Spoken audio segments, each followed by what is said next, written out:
Et là, je vais dire quand même, c'est vraiment catastrophique ce que nous sommes en train d'assister dans les universités. Il faut dire quand même qu'on est bourré dans les salles de classe.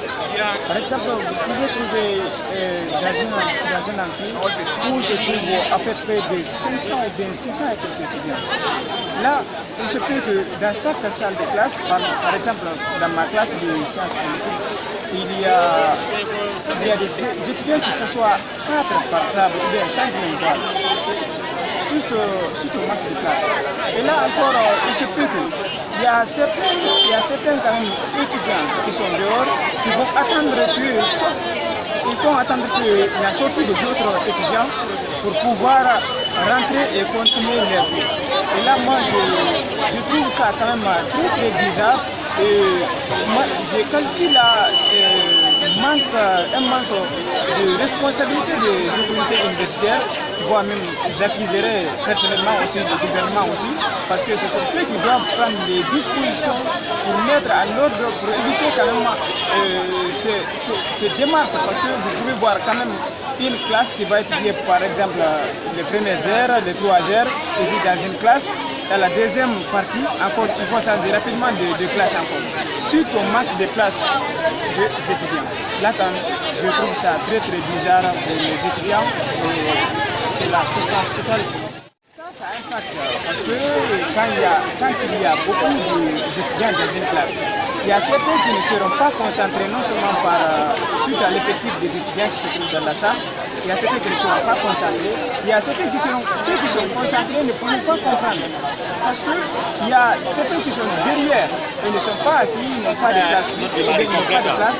Ce sont eux qui vont essayer maintenant de parler parce qu'ils vont faire des murmures avec beaucoup de bruit, empêcher aussi aux autres qui sont devant.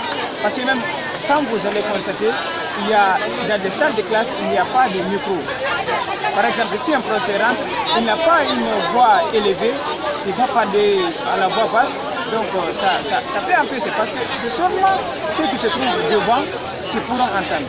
Mais ceux qui sont derrière, ils ne pourront pas entendre quand même. Là, je trouve ça quand même assez négatif. Et ça aussi, ça impacte personnellement ou bien vraiment la connaissance ou bien la compréhension des étudiants au niveau des explications. Hier, classes qui n'en ont pas. Si vous regardez presque les 100%, vous pouvez trouver 90% ou bien 95% des classes qui n'ont pas de micro ou bien ni de ventilateur. Ou bien quand même des classes qui sont en manque de table. Là, quand même, ça, c'est presque la majeure partie. Si vous trouvez les 100%, il y a 99% des classes qui ne sont pas en manque. L'année dernière, par exemple, nous étions divisés en deux groupes. Comprenez? En deux groupes pédagogiques, le nombre on était au nombre de 500. Nous avons divisé en deux groupes pédagogiques. L'année dernière, on a mieux compris les cours de cette année. Cette année, on nous a réunis dans un amphithéâtre. Avec ça aussi, tout ceux qui viennent aussi pour faire la formation payante, c'est ce qui fait que les salles sont bombées. Et cette année aussi, Symphonia est bourrée. Parce qu'il y a eu plus de 10 000 étudiants qui ont été orientés. Je prends exemple avec le jeudi dernier, nous étions en plein cours lorsqu'un département et notre département, pour Banque et Finances, est venu. Notre professeur était en pleine explication. Les étudiants sont venus rentrer dans notre salle.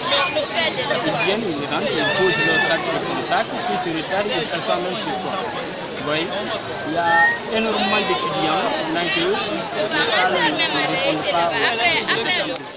On ne peut pas leur dire d'entamer des projets de construction cette année-là, mais pour cette année-là, il faut essayer de faire une répartition.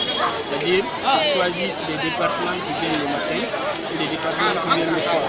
Là, ça va aider. Parce que, par exemple, ceux-là qui sont dans le département administration des affaires, ils sont plus de 800 étudiants. Oui, ils sont répartis en 4 groupes pédagogiques. Et avec ça aussi, des salles. si on fait une répartition, un groupe le matin, un autre le soir, je pense que ça va aider beaucoup.